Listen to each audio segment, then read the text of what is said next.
सबको ओम शांति। आज हम लोग देश के एक महान राजनीतिज्ञ और बहुत सारे संदर्भों में ग्रामीण अर्थशास्त्री, ग्रामीण अर्थव्यवस्था को बेहतर समझने वाले व्यक्ति के विषय में चर्चा करेंगे। उसके पहले हम आपसे एक दो प्रश्न पूछेंगे। क्या आपको पता है कि इस देश के एक ऐसे राजनेता का नाम बताएंगे जो कभी चुनाव नहीं हारा हो, या एक ऐसे देश के राजनेता के नाम बताएंगे जिसने किसानों के प्रति समर्पित होकर काम किया? तो मुझे लगता है अब तक आपका दिमाग कहीं न कहीं एक व्यक्ति की तरफ गया होगा, और वह व्यक्ति है चौधरी चरण सिंह।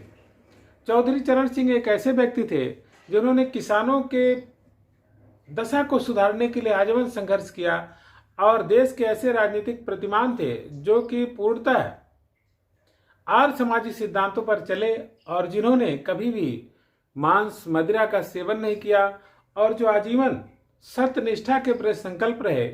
जब उन्होंने वकालत शुरू किया था तब भी वह ऐसे मुकदमे लेते थे जिसमें सत्य का बल हो, उसका पक्ष वो लेते थे। पहले जान लेते थे कि सच्चाई किसकी तरफ है।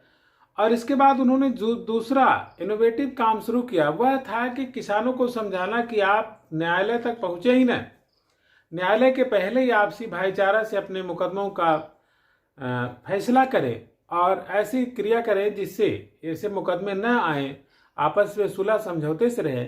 यह काम अगर कोई वकील करता है तो जाहिर सी बात है उसे अपने व्यक्तिगत लाभ की चिंता नहीं है। नहीं तो वकील लोग सोचते हैं कि मुकदमा हो जाए तो हमारा कुछ लाभ होने लगेगा, लेकिन उस व्यक्ति ने आजीवन इसी सिद्धांत का अपने राजनीतिक जीवन में भी पालन किया। वह व्यक्ति हैं चौधरी चरण सिंह। तो ऐसे महान राजनेता को हम सबका नमन। और जिन्होंने 1937 से लेकर के 1967 तक कांग्रेस के बैनर के तले, कांग्रेस के छत्रछाया में आजीवन संघर्ष किया, प्रखर संघर्ष किया, ऐसे चौधरी चरण सिंह थे जिनका काम था समाज के लोगों की, समाज की दशा को सुंदर बनाना। और वह केवल अपने परिवार और किसी हित के लिए नहीं काम करते थे, और एक ऐसे नेता थे जिन्होंने राजनीतिक जीवन में सरकारी मशीनरी का अपने हित के लिए फायदा करने का कोई समर्थन नहीं किया। और चुनाव में चंदा लेने के लिए लोग पूंजीपतियों के पास जाते हैं, और परिणाम क्या होता है कि पूंजीपतियों की बात उन्हें सुननी पड़ती है। इस बात को चौधरी चरण सिंह जानते थे, इसलिए वह शुरू से जो औद्योगिक घराने थे उनसे चंदा नहीं लेते थे, और परिणाम होता था कि उनकी बातों को भी उन्हें मानने के लिए बाध्य नहीं होना पड़ता था। लेकिन कई बार ऐसे अवसर आए, इसके बाद भी उन्हें इस्तीफा देना पड़ा था। एक बार जो रिहंदबाद से बिजली पैदा होती है उसका बहुत बड़े कई उद्योगपति घराने उसका प्रयोग कर रहे थे, और चौधरी चरण सिंह चाहते थे कि उसका प्रयोग देश के अन्य कार्यों के लिए भी किया जाए, तो इस बात से भी उन्हें इस्तीफा देना पड़ा था। तो एक ऐसे महान राजनेता थे जिन्होंने एक अधिकारी को बचाने के लिए भी एक बार इस्तीफा दिया था।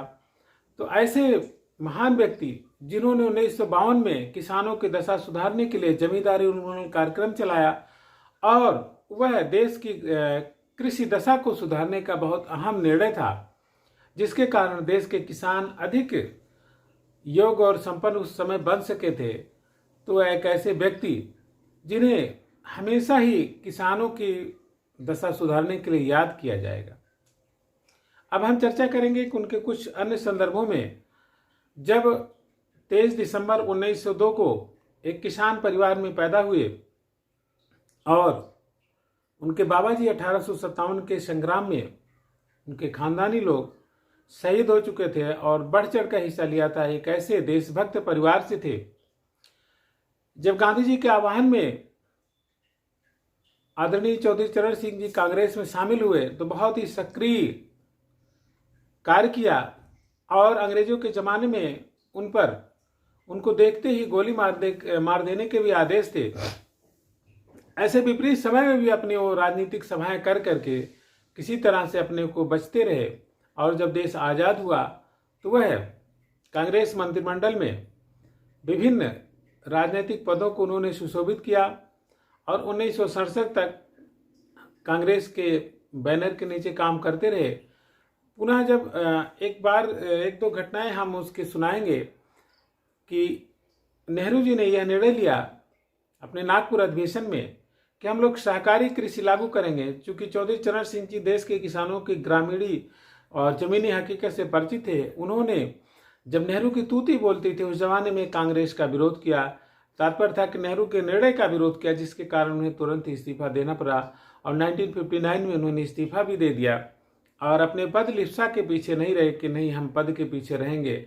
और जब 1967 में कांग्रेस विरोध मुखर हुआ तो उसके एक सर्वमान्य नेता के तौर पर चौधरी चरण सिंह जी उभरे और उन्होंने कांग्रेस छोड़ करके एक संगठन बनाया जिसने कांग्रेस के खिलाफ काम किया और जिसका परिणाम हुआ कि वह उत्तर प्रदेश के मुख्यमंत्री भी बने।